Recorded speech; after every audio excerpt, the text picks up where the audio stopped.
There was once a story told to children before bed, a tale of mystery, of slippers worn through by morning, and daughters who danced in secret halls beneath the earth.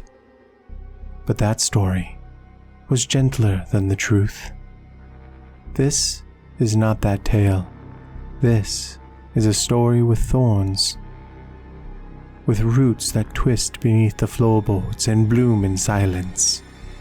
A story where the dance is not joy, but compulsion, where the music plays long after the candles have gone out, and where the price of curiosity is steep.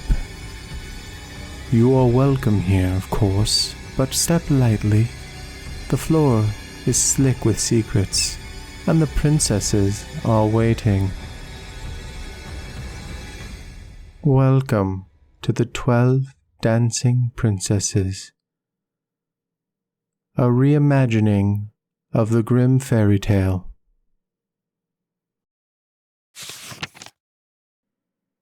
The kingdom was old, older than its crumbling stones let on. It had been ruled by one family for centuries, though time had thinned its bloodline to a single monarch and his 12 daughters, each one more beautiful than the last, each bearing the same sharp cheekbones and shadowed eyes that marked their lineage. The court called them enchanting. The servants whispered that they were cursed. Every night, the princesses were locked into their shared chamber, 12 beds, 12 mirrors, 12 silver basins for their nightly rituals. The doors were fastened with iron bolts from the outside. No windows, no way in or out. Yet every morning, without fail, their slippers were shredded. The leather was torn, the soles worn nearly through, as if each girl had danced across the stone and ash till sunrise. They never looked tired. The king, grim and gray at the temples, demanded answers. No one could provide them. Not the guards who patrolled outside the sealed door. Not the handmaidens who swore the princesses never left. Not the priests, or the healers, or the astronomers who scoured the sky for omens. Then came the ultimatum. The king issued a decree across the land. Whoever can uncover the secret of my daughter's nightly disappearance shall marry whichever he chooses and rule beside me. But fail to solve the mystery after 3 nights, and death shall be your reward. Heads soon rolled. Prince after noble after fortune seeker came, enticed by beauty and the promise of a throne. Each was given a room beside the princesses, a soft bed, a warm meal, and a clear command: stay awake, watch, discover. And each woke after 3 fruitless nights with no memory of the hours between. Their heads were taken by sword at dawn. The palace became quieter, the kingdom darker. By the time the 11th suitor fell, the people no longer celebrated the arrival of challengers. They mourned them in advance. Until one day, long after the bells had stopped tolling, a different kind of man arrived. He had no name worth remembering, just a worn coat, a crooked gait, and a scar that ran from his temple to the edge of his jaw. Once he'd been a soldier, now he was a wanderer. The war had ended, but it had taken his youth with it, and left him with nothing but a rusted sword and a hunger for something more than survival. He came to the kingdom by way of the northern woods, where the trees grew too close and the wind whispered in voices that didn't belong to birds. The path was overgrown and the sky bruised with dusk when he met her. She stood in the middle of the trail like she'd been waiting for him. An old woman, hunched and cloaked in moss-colored rags, her eyes sharp as flint beneath the hood. She smelled of damp earth and dried herbs, and when she smiled, her teeth were too white. "Where are you heading, soldier?" she asked, though her voice sounded more like memory than speech. He shrugged. "Nowhere. Or maybe to the palace. I hear there's a mystery there worth dying for." She chuckled, a sound like dry leaves scraping stone. You'd like to be king then? I'd like to live long enough to sleep in a real bed again. The old woman stepped closer. Then listen well. The princesses will offer you wine. Don't drink it. Pretend to sleep. And when they think you are lost in dreams, follow them. She reached into her cloak and pulled out a garment, dark as midnight, soft as smoke. A cloak of shadow. Wear it, and no eye will see you, but be warned. What you find beneath the palace is not meant for mortal men. He took the cloak. It was lighter than air, but it made his skin prickle. Why help me? He asked. The old woman smiled again, and this time her teeth looked older than her face. Because I remember what it cost the last man who tried to stop them. And then she was gone, vanished into the trees like a breath held too long. The palace was colder than it looked. The soldier was given a room beside the princess's chamber, lavishly furnished, with velvet curtains and a bed softer than anything he'd known in years. But he didn't trust it. Comfort in this place was a trap. That evening, the eldest princess came to him. She was tall, poised, her dark hair braided with silver thread. In her hands, she carried a goblet of wine. A gift, she said, smiling, to help you sleep. He took it with a nod, bowed his head, and when she left, he poured the wine into the hearth. It hissed as it hit the flames. Then he laid down and pulled the covers to his chin and began to snore. Loudly, convincingly. Through half-lidded eyes, he watched. The door creaked open. The 12 princesses entered, dressed in nightgowns of moonlit and lace. They moved like dancers even when they walked. The eldest leaned over him, listening to his breath. He sleeps, she whispered. Another fool who thought he could outlast us. The youngest lingered near the door, her brow furrowed. I don't like this, she said. Something feels wrong. You always say that, the eldest snapped. And yet we always return before dawn. The sisters moved to their beds. Each one clapped her hands once, and the floor beneath them shifted. The bed sank into the stone, revealing a spiraling staircase that twisted down into darkness. The soldier waited until the last slipper disappeared below. Then he rose, pulled the cloak over his shoulders, and vanished. He followed them down. The air grew colder with each step. The walls wept moisture. The stone beneath his feet felt older than the palace above, older than the kingdom itself. And then, at the bottom, the world opened. Before them stretched a forest unlike anything in the waking world. Trees tall and thin, their bark pale as bone, their leaves forged from silver. They rustled not with wind, but with memory. Each movement a whisper, each shimmer a sigh. The princesses walked in pairs, their slippers brushing the path like dancers gliding across a stage. The eldest led with her chin high, her eyes fixed ahead. The youngest lingered at the rear, glancing over her shoulder as if expecting the shadows to reach for her. The soldier followed, careful not to step too close. He reached out and snapped a branch from one of the silver trees. The sound was sharp, like a bell struck in a crypt. The youngest froze. There it is again, she whispered. That sound! It followed us!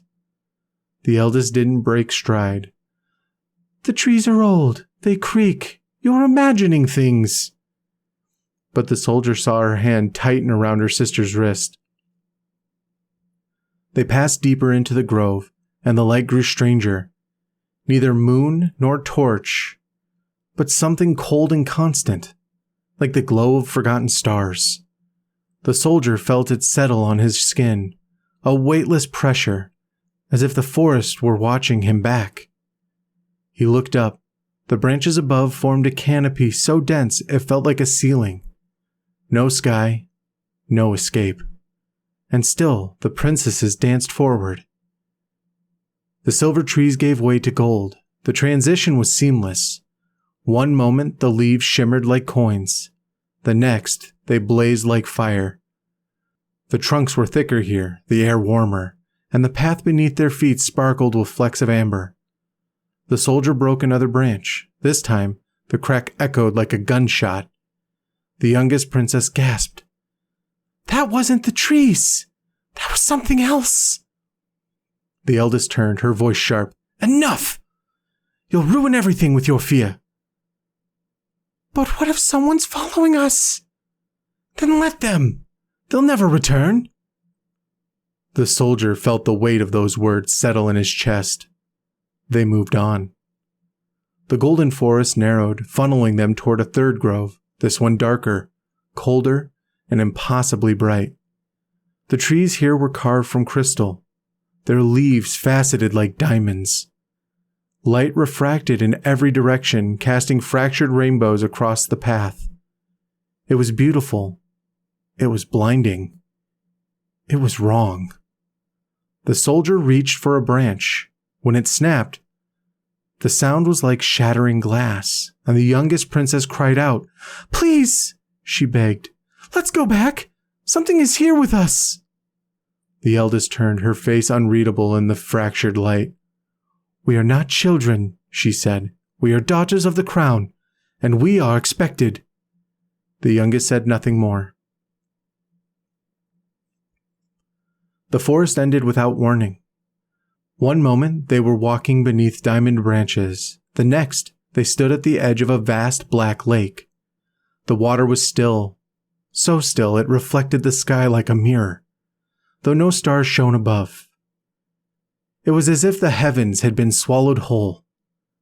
12 boats waited at the shore, each carved from dark wood and trimmed in silver. In each sat a prince, tall, pale, and silent. Their eyes gleamed like polished stone, and their smiles were carved too perfectly to be real. The princesses stepped forward without hesitation. Each climbed into a boat, settling beside her chosen partner. The youngest hesitated, her hand trembling as she reached for the edge of the vessel. The soldier, still cloaked in shadow, stepped in behind her. The boat rocked slightly. The prince frowned. "Strange," he muttered. "The boat feels heavier tonight." The youngest looked around. It's the air," she whispered. "It's thick, like something's watching." The prince said nothing more, but his grip on the oars tightened. They rowed in silence. The lake stretched farther than it should have. The water was too dark, too deep. The soldier felt it pressing against the hull, as if the lake itself were alive, listening. And then, on the far shore, the castle appeared. It rose from the mist like a memory, tall spires, glowing windows, music spilling from every open arch, horns, drums, strings, a waltz that never ended. The soldier felt it in his bones. The dance had begun. The castle was carved from obsidian and bone. Its halls shimmered with candlelight, but the flames gave no warmth. The walls were lined with mirrors that reflected nothing. The air smelled of roses and rot. The princesses entered like queens returning to court. Their suitors bowed low, offering jeweled goblets and gloved hands. The music swelled, and they danced. The soldier moved among them, unseen. He watched as the eldest spun with her prince, her eyes half-lidded, her smile sharp. He watched the youngest falter, her steps uncertain, her gaze flicking to the shadows. He moved closer. When a goblet was set down, he lifted it and drank. The wine was cold and bitter, like melted snow and ash. When the princess reached for it, the cup was empty. She gasped. The eldest caught her arm. "You're imagining things again." "But I saw." "You saw nothing." The music rose. The floor pulsed beneath their feet. The soldier felt the rhythm pulling at him, urging him to join. He resisted. He watched. The princes never blinked. Their feet never faltered. Their smiles never changed. And the princesses danced until their slippers tore. By the time the music slowed, the youngest was pale and shaking. The eldest was radiant, her cheeks flushed, her eyes gleaming. The soldier slipped a golden goblet into his coat. The princes led the girls back to the boats. This time, the soldier joined the eldest. She said nothing, but her prince rowed slower than before. "The boat drags," he muttered. The eldest stared across the lake. "Then row harder." The castle faded behind them, swallowed by mist. And the soldier knew this was no dream. This was a ritual, a pact, a curse, and he was the first to see it through. The next evening, the palace was quieter.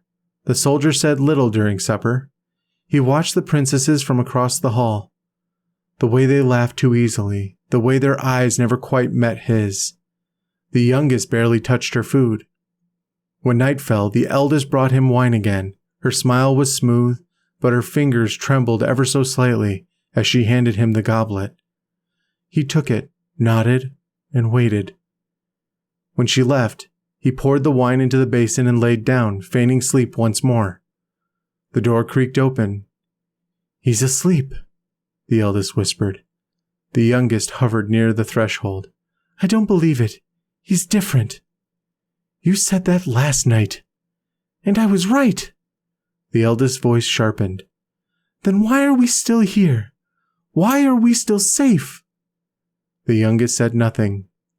They dressed again, gowns of starlight and shadow, slippers of silk.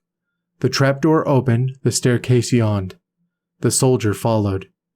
This time the silver forest felt colder, the gold more brittle. The diamond trees no longer shimmered, they pulsed like veins beneath skin. The youngest flinched at every sound. When the soldier snapped another branch, she stopped walking entirely.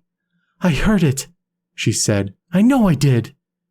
The eldest turned, her voice low and dangerous. "Then keep walking, or stay behind and see what follows." They reached the lake. The princes waited, their smiles unchanged. The soldier stepped into the youngest boat again. This time, the prince didn't speak. He only rowed, his jaw clenched, his eyes fixed on the castle. The music was louder tonight, the castle brighter, the dance more fevered. The soldier drank from more goblets. He watched the youngest falter again and again. Her steps were slower, her eyes darted to the shadows.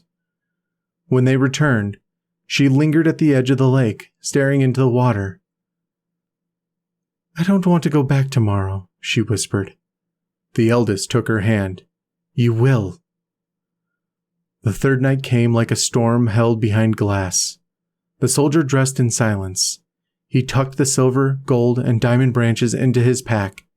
He checked the goblet he'd stolen, still intact, still cold to the touch.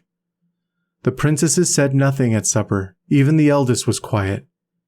When the wine came, the soldier accepted it with a nod. He poured it out behind the curtain and laid down once more. This time, the princesses didn't speak as they entered. They moved quickly, efficiently. The youngest looked pale, her lips pressed into a thin line. The descent was faster, the forest darker, the lake blacker than before. The soldier stepped into the eldest's boat this time. The prince said nothing, but his eyes flicked toward the empty space beside him, and his hands trembled on the oars. The castle loomed. Inside, the music was frantic. The dance was no longer graceful, it was desperate. The princesses spun like marionettes, their faces flushed, their eyes glassy. The soldier moved among them, invisible, watching. He took another goblet. He snapped a thread from the eldest's gown. He whispered a name into the ear of the youngest, and she turned, eyes wide, though she saw no one. When the music stopped, the silence was deafening. The princesses staggered back to the boats. Their slippers were torn, their gowns stained with sweat and something darker. The soldier followed them up the stairs. He reached his bed before they did. He lay still, heart pounding. When they entered, the youngest paused. "He's not asleep," she said. The eldest grabbed her arm. "He will be soon enough." They undressed. They hid the evidence. They climbed into bed. The throne room was colder than the forest. The king sat high above the court, his crown heavy with age, his eyes sunken with sleepless nights. Before him stood the soldier, cloak gone, branches bundled in one hand, a golden goblet in the other. The 12 princesses stood behind a velvet curtain, listening. The king's voice echoed through the chamber. "Speak! What truth have you brought me?" The soldier stepped forward. "Your daughters descend each night through a hidden stair beneath their beds. They pass through 3 enchanted forests, silver, gold, and diamond. They cross a black lake in boats rowed by princes who do not breathe. And they dance in a castle carved from shadow until their shoes are torn and their strength spent." He laid the branches before the king. "These are from the groves." He placed the goblet beside them. "This is from the feast." The king stared at the evidence, his hands trembling. "Why?" he whispered. "Why would they do this?" The soldier's voice was quiet. "Because they are bound to it, or because they chose it once, long ago, I cannot say." The king called for his daughters. They entered slowly, their faces pale, their eyes hollow. The youngest wept, the eldest did not flinch. "Is it true?" the king asked. The eldest bowed her head. Yes. The silence that followed was not human. The king kept his word. He offered the soldier his choice of a bride. The man looked at the 12 women, each one beautiful, each one broken in her own way. He chose the eldest. "I'm not young," he said, "and neither is she." They were married that day. The kingdom rejoiced, though no one danced. The trapdoor was sealed with iron and salt. The forests below were left to rot. The castle beneath the lake faded from memory. The other princesses were sent to converts, or distant estates, or married off to foreign lords. None of them ever bore children. The youngest never spoke again. As for the soldier, he ruled well, fairly, but he never smiled in the throne room, and he never wore a crown. Some nights, he would walk the halls alone, listening for music that no longer played. Years passed. The palace changed hands. The soldier died. The eldest princess was buried beside him, her hands folded over a pair of worn slippers. The kingdom forgot. But deep beneath the stone, the trap door still waits.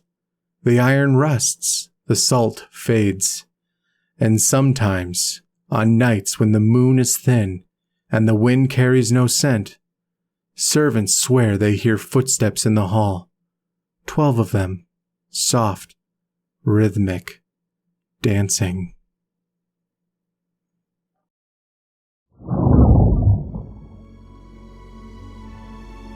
And so the dance ends, not with a bow, but with a breathless hush. The music fades, the shoes lie broken, and the spell lingers. If you've made it this far, dear listener, thank you. Your time is precious, and your curiosity, dangerous. But isn't that what makes it delicious? Tell me, what caught you in this tale? What twisted root or whispered word stayed with you? You'll find a link in the description to more of these reimagined stories, and perhaps you'll suggest the next one I should unearth. To my patrons, your names are etched into the bones of this work, and into my heart. Without you, the shadows would be silent. Thank you for letting them speak. Until next time, keep your lanterns lit and your footsteps soft. The dark has a memory for those who tread too loudly.